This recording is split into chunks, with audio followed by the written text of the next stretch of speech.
अपना नोट बनाया था, आया था हैंड रिटन अपना नोट।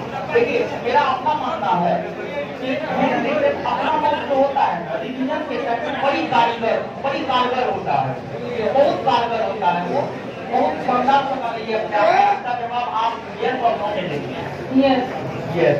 और उस हैंड रिटन जैसे किसी भी बुक के तुलना में जो हैंड रिटन नोट होता है ना, अगर आप पेन से तैयार किया तो आपके लिए ज्यादा इफेक्टिव होता है। ऐसा मेरा पर्सनल मानना है। तो आप आपको एक बात बताइए, आप जो अपना हैंड रिटन नोट बनाएंगे एग्जाम के टाइम में रिवीजन में वो हमको लगता है ज्यादा कारगर साबित होता होगा और आप उसको बहुत जल्द रिवाइज कर लेते हैं। हमको ऐसा लगता है। अगर देखिए सर जैसे पढ़ा रहे सर का तो नोट है, उसके साथ जो चीज लग रहा है कि इम्पोर्टेंट है उस चीज को आप अलग कर दीजिए। और वही एग्जाम में जो बच्चे के फोकस की जैसे क्या हमें भी बचत हो जाएगी और आपका रिवीजन भी अच्छा से हो जाएगा। ठीक है, तो कहने का मतलब ये है कि अपना एक हैंड रिटन नोट होना चाहिए, ऐसा मेरा अपना मानना है। इसलिए आपको हम कहते हैं हर सब्जेक्ट में एक एक कॉपी रखिए। आप समझ गए, हम हर सब्जेक्ट में आपको एक एक कॉपी क्यों रखते हैं? हम देने के अलावा भी और पॉइंट से कॉपी में लिखाते रहते हैं। समझ गए, ये चीज है। इसके बाद अगला सवाल सभी लोगों से जुड़ा हुआ है। देखिए जितना मेरा दिमाग काम करता है उतना सवाल हम तैयार करके लाए हैं और पीछे जो कॉपिया रहे हैं लड़का लोग ऐसे नहीं मतलब कॉपियाते रहते हैं। ध्यान से सुनिए जो बोल रहे हैं, समझ गए। आगे मॉक टेस्ट जो कि अभी जो है मॉक टेस्ट ही हो रहा था। अब हमको ये बात बताएंगे कि मॉक टेस्ट सप्ताह में कितना देती थी आप रेगुलर देती थी मॉक टेस्ट या फिर सप्ताह में 1 2 3 कितना देती थी? नहीं, मॉक टेस्ट रेगुलर देना जरूरी है। जैसे देखिए खाना हम लोग डेली खाते हैं ना, उसी तरह हम लोग के सफलता के लिए जो है मॉक टेस्ट डेली देना बहुत ही ज्यादा आवश्यक है और उससे ही हम सफल हो सकते हैं। ये है कि आप लोगों के टाइम में हमको लगता है कि तैयारी कर पा रहे हैं। लॉकडाउन के टाइम में एक मॉक टेस्ट पता नहीं हमको ऐसा लग रहा है क्लास के लिए आपको बात कर सकते हैं कि एक दिन में कम से कम एक मॉक टेस्ट आपको निश्चित तौर पर लगाना चाहिए। ऐसा मेरा भी मानना है, ऐसा कई सारे डॉक्टरों का मानना है और ऐसा इसका भी मानना है। इसके बाद अगला सवाल आपसे ये है, आपको कब और किस कारण लगा कि दरोगा की तैयारी करनी चाहिए? आपको कब इसकी का जिक्र आप कर दीजिए और किस कारण लगा कि ये दरोगा की भी तैयारी करनी चाहिए? देखिए हम 2000 यहाँ पे 18 में आए थे पटना बीएड के पर्पज से, तो मेरा टेक्नीशियन में हुआ और 0.75 जैसे हम वेटिंग में थे, लेकिन अभी उसका मेरा ज्वाइनिंग लेटर आ रहा है, 3 बार उसका आ चुका है। तो जब वेटिंग में डाले तो थोड़ा सा के लिए हमको मेरी कुछ फ्रेंड की ज्वाइनिंग हो चुकी थी, तो हमको थोड़ा सा अजीब लगा कि मेरे साथ जो सब कुछ हम लोग साथ किए और उनका हो गया मेरा नहीं हुआ।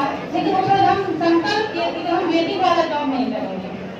हाँ ये थे कि जिस वजह से हम लोग, क्योंकि बहुत सारे गाँव में मतलब लोग हैं जो समझ रहे हैं ये झूठ बोल रही है, इनका रिजल्ट नहीं आया है और तो हमको जिस चीज के लिए हमको सुनना पड़ रहा है ना, तो वेटिंग वाला जॉब तो हम नहीं करेंगे। तो उसमें जो हम खाने के लिए अभी दरोगा का प्रिपरेशन करना है और 24 से 40 में ही हमको लेना है। लेकिन जिस टाइम में वैकेंसी है उस टाइम में आप सोचे थे कि इसी मिलेगा। हाँ। देखिए कहने का मतलब ये है कि लोग आप पे कहाँ तक सब कर सकता है, इसको आप समझिए। मतलब आपका रिजल्ट है फिर भी लोग ये कहेगा कि आपका रिजल्ट नहीं है, आप झूठ बोल रहे हैं, समझ गए। तो लोग यहाँ तक सब करता है तो लेकिन सबसे बड़ा लोग क्या कहेंगे, लोग इससे आपको ऊपर उठना पड़ेगा। और हम आपको अपने विषय बताते हैं 2016 ईस्वी तक जो है हम भी यही सोचते थे कि लोग क्या सोचेगा, लेकिन 2016 के बाद हमारे सोच में परिवर्तन हुआ और फिर हम ये सोचने लगे लोग क्या सोचता है उससे हमको कोई खास फर्क नहीं पड़ता है। हमको अपने लिए क्या करना है, हमको स्वयं डिसाइड करना है और उसी अनुरूप हमको काम करना है, चाहे लोग कुछ भी कहे उससे कोई मतलब नहीं होता है। मतलब देखिए वेटिंग में चला गया इनका रेलवे टेक्नीशियन वाला और उसी टाइम में दरोगा की वैकेंसी आई और दरोगा की वैकेंसी में ये एक बार में प्रिपरेशन करके जो है अंतिम मुकाम तक ये पहुंची।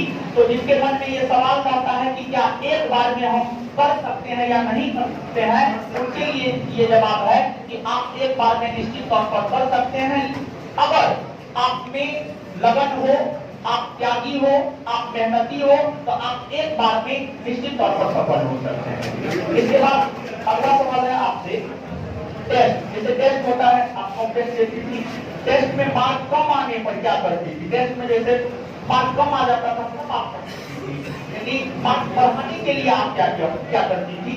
देखिए जैसे बहुत सारे बच्चे जो है आकर के हमसे ये पूछते हैं कि सर टेस्ट में मार्क कम आ रहा है, हम क्या करें? तो इस सवाल का जवाब हमारे पास नहीं है। हम आपको बता देना चाहते हैं कि इस सवाल का जवाब आपके पास स्वयं है। आपके पास स्वयं है, आप इस बात को समझ नहीं पाते हैं। इस सवाल का जवाब आपके पास स्वयं है। लेकिन जहां तक मेरा अपना मानना है कि जैसे टेस्ट में मार्क कम आया, तो आप ये देखें कि सेगमेंट से हमने गलती किया है और उस सेगमेंट पर जाकर के काम कीजिए, ऐसा मेरा अपना मानना है। अब इससे हम पूछ रहे हैं कि ये क्या करती थी जब इनको टेस्ट में मार्क कम आता था?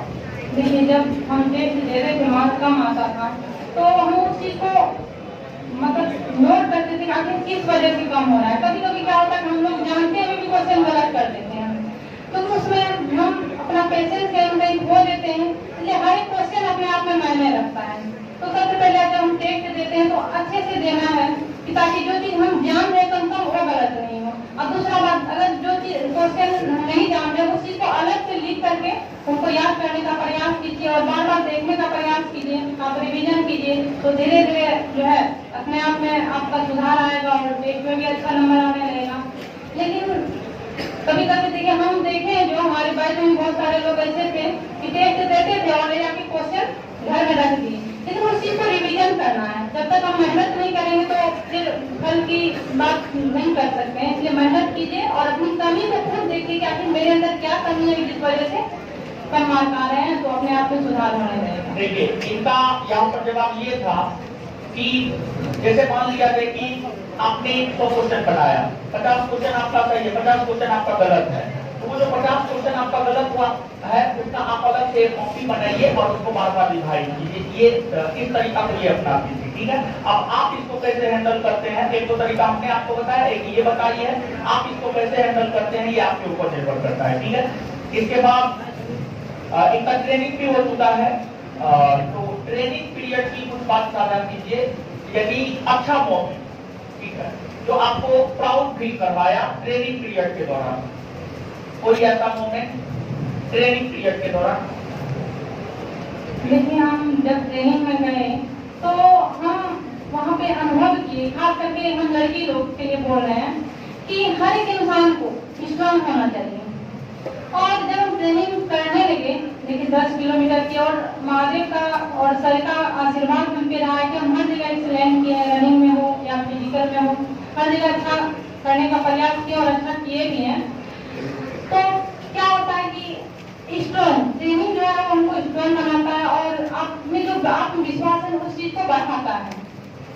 तो ट्रेनिंग हम फिर के कि जैसे हम लोग में कहीं जाते भी है तो हम लोग लगता है कि नहीं हम लोग के साथ मेरा भाई जाना चाहिए या मेरा पिता जाना चाहिए, क्योंकि हम लोग स्ट्रॉन्ग नहीं है इसीलिए इनकी जरूरत पड़ती है हम लोग को। तो वहाँ पे हमको लगा कि हर एक व्यक्ति को ट्रेन होना चाहिए, हर एक व्यक्ति को फिजिकल स्ट्रॉन्ग होना चाहिए ताकि वो अपना सुरक्षा स्वयं कर सके। तो इसलिए ट्रेनिंग अहम रोल अदा करता है और हमको बहुत अच्छा फील हुआ ट्रेनिंग करके। अच्छा, इसके बाद जो है यहाँ का नोट, यहाँ से आप पढ़े हैं तो यहाँ का नोट तो है ही, लेकिन उससे मतलब नहीं है। लेकिन फिर भी यहाँ के नोट के अलावे, यहाँ के क्लास के अलावे, यहाँ के टेस्ट के अलावे और आप एक्स्ट्रा क्या क्या कर सकते हैं? एक्स्ट्रा आपने क्या क्या पढ़ा बुक में? बुक एक्स्ट्रा बुक क्या आपने कोई पढ़ा? अगर पढ़ा है तो वो बोल सकते हैं।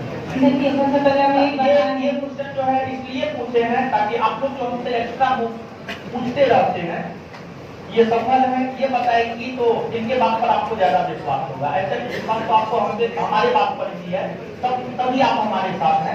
तो फिर भी एक्स्ट्रा बुक आपने क्या कोई पढ़ा है? अगर पढ़ा है तो उस बुक का नाम आपने लोगों के साथ साझा करें।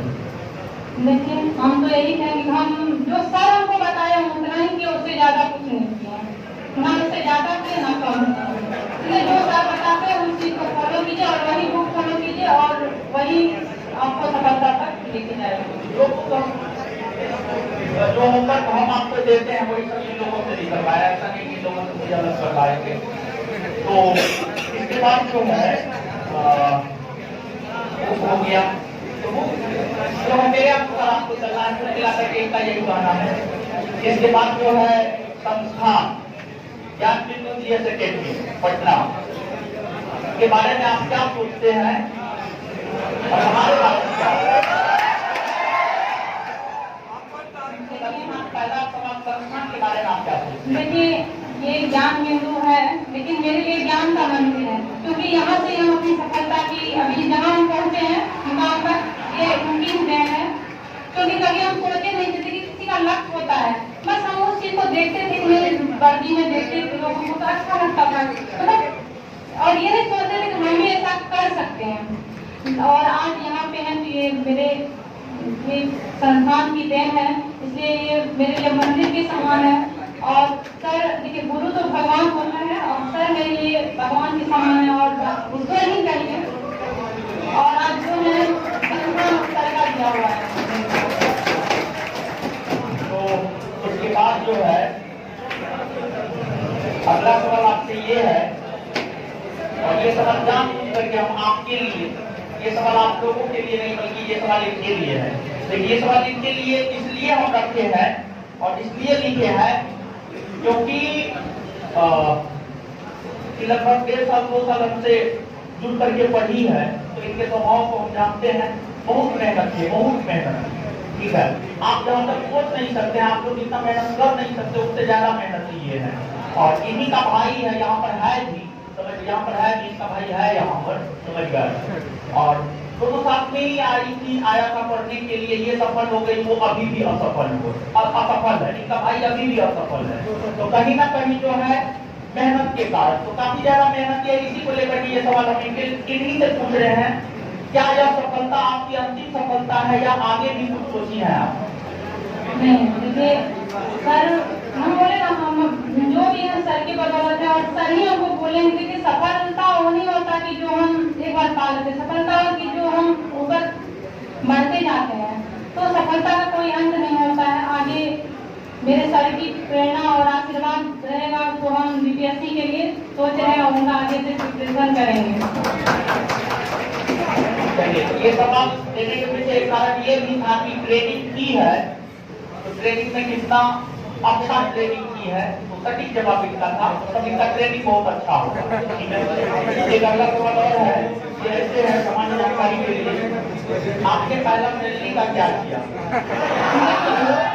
खास करके हम लड़की लोग के लिए है कि कई हम लोग के जो मम्मी पापा हैं वो सोचते हैं कि अगर हम बेटी को पढ़ाएंगे तो उसको तो ससुराल भी जाना है, तो अगर पढ़ाएंगे जॉब भी होगा तो ससुराल वाले को देंगे। तो जब मेरा पहला से लिया है तो हम कुछ ससुराल में भी दिए, कुछ मायके में दिए, क्योंकि ससुराल वाले का भी योगदान था। और एक लड़की के लिए 2 घर हो जाता है, एक ससुराल और एक मायके, और दोनों का योगदान होता है उनकी सफलता में। तो दोनों को दिए ताकि माँ जो खास करके जो बेटी है, लोग बेटी को पढ़ाए, उनको ये नहीं है ससुराल जाकर के वो ससुराल की हो गई है, और ससुराल वाले को भी दिए ताकि वो अपनी बहू को पढ़ाए, क्योंकि दोनों का तो सब मेरे प्रयास हम यहाँ पर हैं। दोनों जगह बात की है कुछ मिलाकर। तो वैसी लड़कियां जिनका शादी हो चुका है, आपको दोनों घर को संभालना है। चलिए, और इसके बाद जो है लास्ट सवाल है ये आप लोगों के लिए है। अभी तैयारी करने वाले छात्रों को क्या सलाह देना चाहती हैं आप? क्योंकि आज हिंदुस्तान पेपर में जो है एक न्यूज आया है कि जून से बहाली प्रक्रिया की शुरुआत होगी और अभी मार्च है, तो आप लोग तैयारी कर रहे हैं।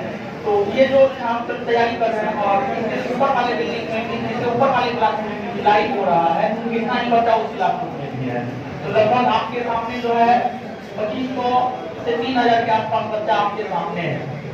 तो आप इन सभी छात्रों को क्या सलाह देना चाहती है ताकि ये लोग भी आपके तरफ सफल हो जाए? और देखिए, जब इन लोगों का डिटेल चलता था तो इन लोगों से पहले जो सफल लोग थे उन लोगों को बुलाते थे, तो अब आपका पेज चल रहा है तो ये लोग सफल है तो इनको बुलाते हैं। तो आप इन लोगों को क्या सलाह देना चाहते हैं और आप दीजिए इन लोगों को सलाह ताकि ये लोग भी अपने जीवन में आपकी तरह सफल हो जाए।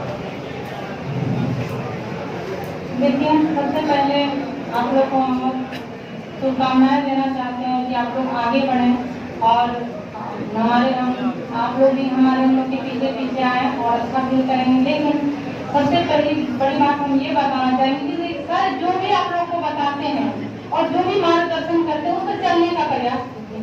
और हमको लगता है कि सर जितना करवाते हैं तो बहुत ज्यादा काफी है। और हम बता दे रहे हैं कि मेरा एनटीपीसी भी क्लियर हुआ था, ठीक है। मेंस नहीं दे पाई क्योंकि हम एकेडमी में थे। सर से हम बात भी किए थे, सर क्या करें, मेरा मेंस आ रहा है, एडमिट कार्ड आया है, तो सर बोले नहीं अभी पीएचडी ही करना है। तो देखिए सर जितना करवाते हैं बहुत बहुत ज्यादा है। और कहीं और के बारे में आप लोग मत सोचिए कि कभी अस्थायी जो भी सर जितना देते हैं उस चीज को करने का प्रयास कीजिए। और अगर हम बता अगर आप ईमानदारी पूर्वक उस चीज को कीजिएगा और उस रास्ता पे आप चलिएगा तो आपको सफल होने से कोई नहीं रोक सकता है। लेकिन आप लोग कीजिए और हम आपको बता दे रहे हैं अगर आप कीजिएगा तो हम नहीं करके दे सच में आप लोग सफल होइएगा। लेकिन देखिए हम आप फिर बता रहे हैं अगर गुरु मेहरान हो तो प्रधा भी पहलवान होता है, तो हम भी उसे काम नहीं किया। और जीके जीएस की नींव जो है हमको यहीं से मिली और पटना में हम आए और यही संस्थान से जुड़े हैं और न कहीं कोई और जगह हम गए हैं और न और जाएंगे। बीपीएससी का भी हम लोग यहीं पास से करने जा रहे हैं, कल की बात हुई है आपसे। इसीलिए उस चीज को फॉलो कीजिए और कहीं इधर मत भटकिए। अस्थायी है आप लोग और सर जो भी देते हैं ना उस चीज को करने का प्रयास कीजिए मन से और ईमानदारी से। बस इतना ही कहेंगे आप लोग को। आगे की जीवन के लिए आपको शुभकामना और ऐसे ही आगे बढ़ते रहिए। और आइए आप